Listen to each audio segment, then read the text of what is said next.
Hello, everyone. This is Suzanne at The Gospel Truth. Welcome back. We have been working our way through the book called Keep the Faith by Dr. David Jeremiah, How to Stand Strong in a World Turned Upside Down. Today we're going to do some highlights because some of this is stuff that we've hinted at or gone over thoroughly. That way we'll get through this a little bit more quickly. Cultivate positivity along the way. Now, we all know that a positive attitude is key to everything. It colors the way we look at the world, how we react to other people, how we deal with each day, one day at a time. And he says here that, I know there are times when your spirit struggles, but when the opportunity comes for you to laugh or to be happy, embrace that moment. You can't be defined by the grimness of any particular situation. You are here to be defined by the reality of Christ in you. Christians are not stoics who merely endure life with plodding patience. We are Christ followers who persevere by faith in God's great and precious promises. If we can keep that in our mind, we are Christ followers who persevere by faith in God's great and precious promises. A lot of anxiety, a lot of doubt, a lot of worries will dissipate. And he talks about firefighters in Wilmington, Delaware. They lost their lives in a terrible fire in the Canopy Park neighborhood. And this was in Wilmington, Delaware. One of the heroes who perished was a mother, Audrey the Hope. She left behind a precious daughter, Ardavia, whom the whole Wilmington Fire Department in effect adopted. In 2019, she was awarded $25,000, bridging the Dream Scholarship given to an academically successful students who have overcome adversity. She is the first Delaware student to win this award. Her school counselor who nominated her said this about Ardavia. For everything she has to deal with, she's one of the most positive people I've ever met. Every day I look forward to seeing her. If you didn't know her situation, you would never know it by meeting her. She doesn't carry that. She doesn't dwell on it. She just looks to her future. And every day brings a smile and positive attitude to everything she does. Ardavia also has a message to everyone who has lost a parent. When it happened to me, she said, it was a major setback, but I had to persevere. And I just want everyone to know it gets better. I just want everyone to know they're not alone. You are never alone. Jesus Christ said, these things I have spoken to you, that in me you may have peace. In the world you will have tribulations, but be of good cheer. I have overcome the world. Now, to go along with this positivity along the way, every day is an opportunity to change our attitudes, the way we look at things, and to keep focused on our ultimate goal, which is to enter into heaven one day. Refuse to quit. Refusing to quit is the theme of the entire book of Hebrews.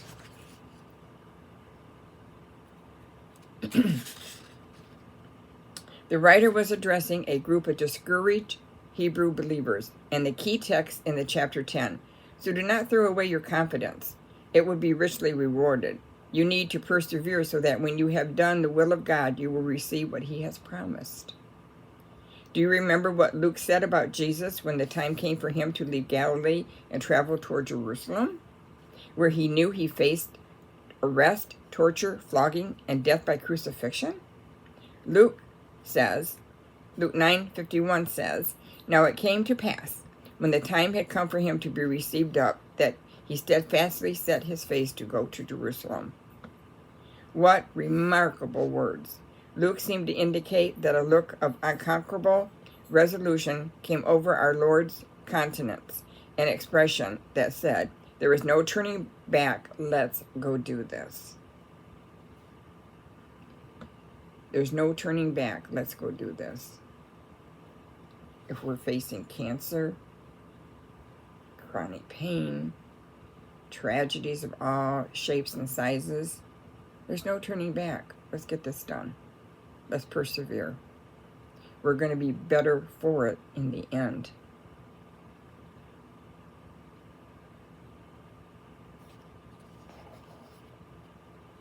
Hiking the Appalachian Trail has become a lifetime dream for many people, but the 2,000 plus rugged miles are hard to tackle in one summer.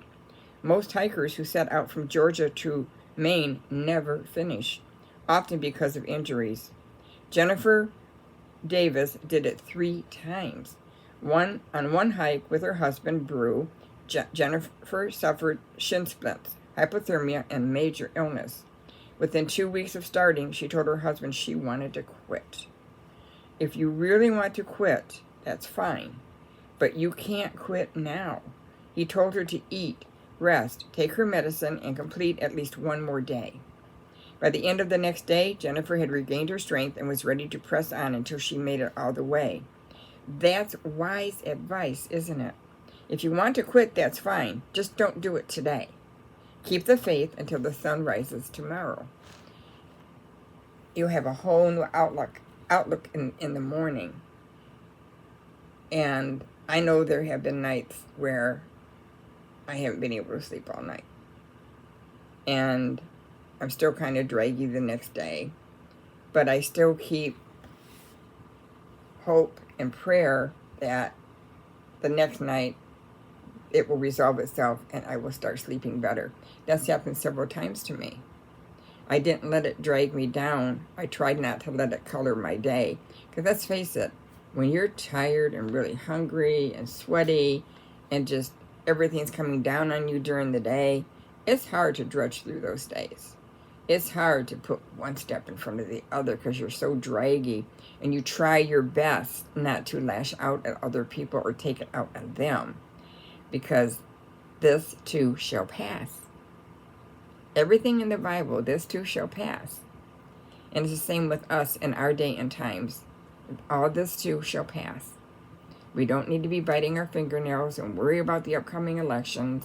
We have to trust in our God, make the best choice of the candidate that you believe would best serve our country, and do your homework. Now, when we come back, we're going to talk about in chapter 7, the role of responsibility, which is really going to be some good reading. We all have to learn about our responsibilities and how we handle our responsibilities. Now, I'm going to go back a little bit. Let's see. All right, we talked about the formula for perseverance. I'm going to go over just the key points. Put your problems in perspective. Just tackle today. You don't have to tackle tomorrow, next week, next month, next year. We can make our plans, but learn to be flexible. Surround yourself with encouragers. That was an important one we covered. I love to be around encouragers. Yesterday, I had the pleasure and honor of going to Oakland Hope and volunteering, and I do pricing and back with my daughter, and I hadn't been there for a while, probably a couple weeks, and they were all so glad to see me back. Said, "Oh, we missed you. We're so glad you're here. We're really glad you're here," and it warmed my heart. Like, wow, what I'm doing is really important. It's helping people. It's helping raise money to feed the poor in the community. Pontiac in Michigan is a very poor community. They feed 16,000 people a month out of their food pantry. And they're always short of help. And they don't have the funding to really hire anybody right now. And they really, really depend on people to come forward and have a big heart and volunteer. It is something bigger than myself. And everybody's pretty upbeat, and seeing the volunteers come in and how diligently they work, it's just very encouraging to know. I would have lost hope if I had not seen, what was that scripture? I would have lost heart unless I had believed that I would see the goodness of the Lord in the land of the living. And that's how I feel every time I go out and witness people doing things that are just so inspiring, so encouraging, so positive. It's like you get drunk on that. That's where I get my high from. Like, wow, this is great.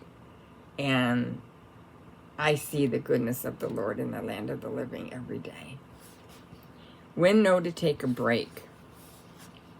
Don't overwork yourself. Don't stress yourself out, because then it becomes a chore and a drudgery rather than something that's delightful. You have to replenish your body with good vitamins, and eat the right foods, get the right amount of sleep. When we do all those things combined, we are strong and we feel so much better. And today we talked about cultivating positivity along the way. We have to be very positive, refuse to quit. Now, I'm trying to think back when there were times that I want to quit. I know in the past I've said things like, I can't do this anymore. I can't go on any further. I'm so tired. I'm so exhausted. I'm mentally exhausted. And when I do that, I usually, within my spirit, hear, you got this. God is with you every step of the way. Take a step back, get some rest, go for a car ride, go for a nice long walk, go swimming, whatever you need to do to relax and replenish yourself. And that's when we get that whole new perspective, isn't it? It's a great thing. It's a great thing as we get older. We start gaining, all this knowledge and wisdom, and we're finally getting the hang of it, of what it truly means to be a true disciple of Christ, to trust in the Lord completely, and to have all those things that we talked about throughout this book. And it's like, wow, isn't that amazing? And we just have to know that I can't quit. I must go on. And I need to do all those things. And so along the way, we gather all that knowledge, okay? And we're finally feeling our spiritual maturity, our spiritual warrior within us. It took a long time to get here. It doesn't happen when you're in your teenage or even middle age sometimes. It's when you become older and more seasoned in the faith and the scriptures. I listen to a lot of YouTube, other videos, people talking about all kind of different topics. I've gained so much wisdom over this past 2 years, it's almost overwhelming, but overwhelming in a great way. And I often have a phrase that I say, and everybody agrees with me. I go, we get old, we get all this knowledge and wisdom, we're finally getting it, and then we die. Oh my goodness. It's like, oh man, I finally got it. I wish I could live another 30 years and apply what I've learned so far. And I think about where I would be in the next 10 years. But I must admit, there are a lot of great young people out there. Charlie Kirk, Tucker Carlson, Mike Huckabee, he's an older gentleman. These are all really good speakers. I encourage you to look up Mike Huckabee on YouTube. Look up Carl Tuckerson. Look up Charlie Kirk. Charlie Kirk is a young man that goes to colleges on campuses, the woke agenda, and he tries to educate them.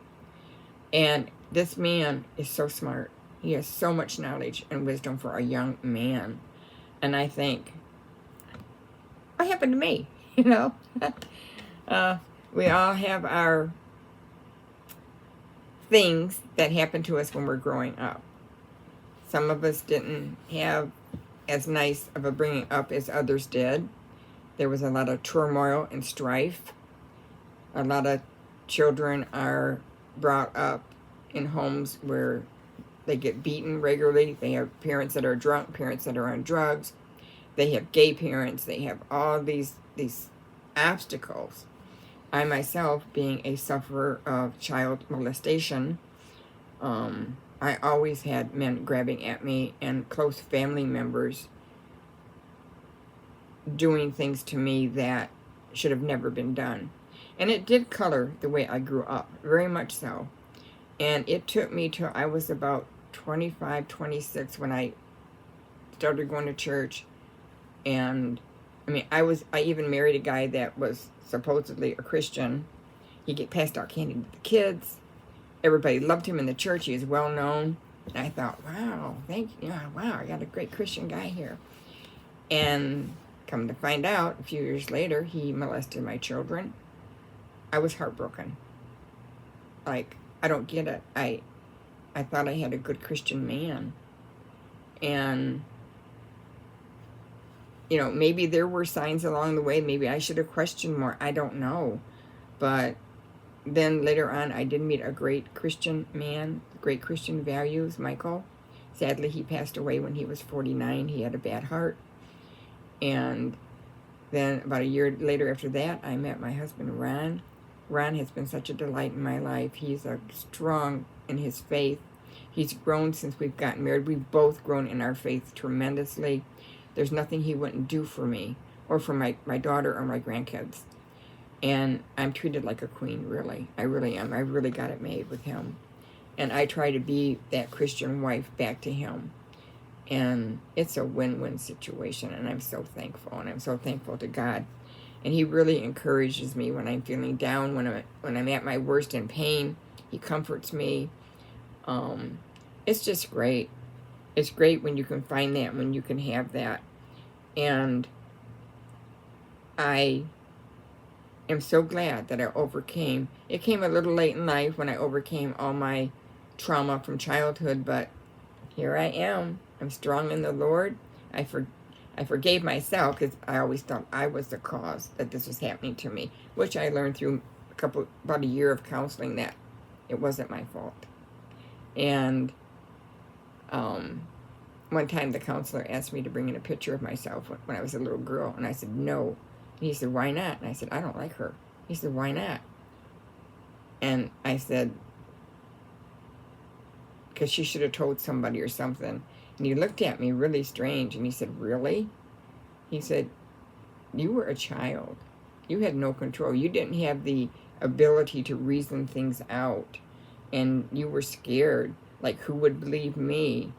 And I think that's the key with children that have molested. They don't come forward because who would believe you? You know, this is a grown man that may have threatened you if you told anybody. And as a little kid, that can be very scary. I was never threatened, but I just knew if I told, it would be bad. It would be bad for my grandma, for my mom, and maybe somewhere in my self-conscious, I wanted to protect them. But I told you about all this is because whatever you've gone through, if you have childhood demons that are still haunting you, get some good Christian counseling and resolve it.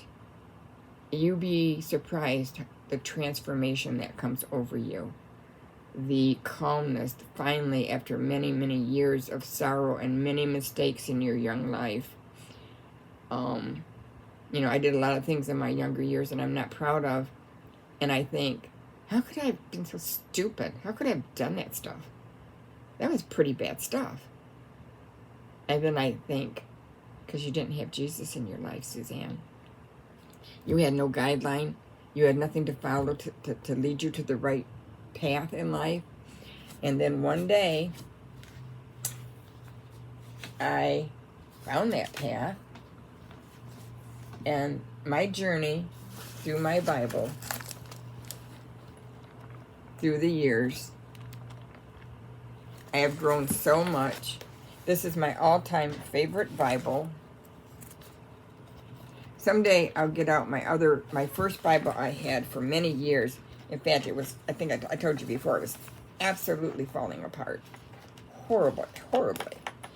And my daughter was having a garage sale, and I thought, you know, I'll put this in her garage so somebody that don't have a Bible could really use this. And I had all kind of notes and stuff.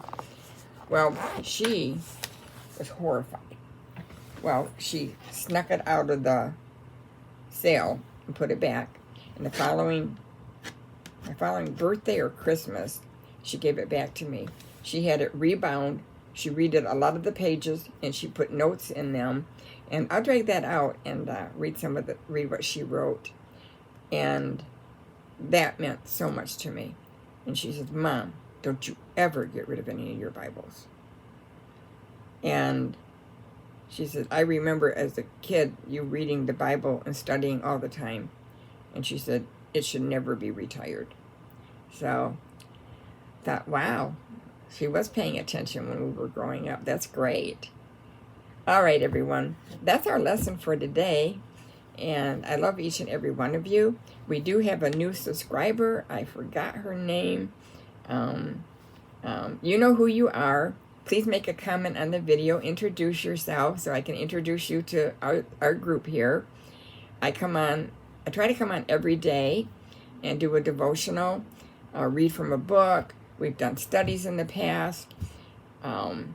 It's really been a great journey for us all. All right, everyone, you take care. God bless you. Go out and make it a great day in the Lord and stay positive.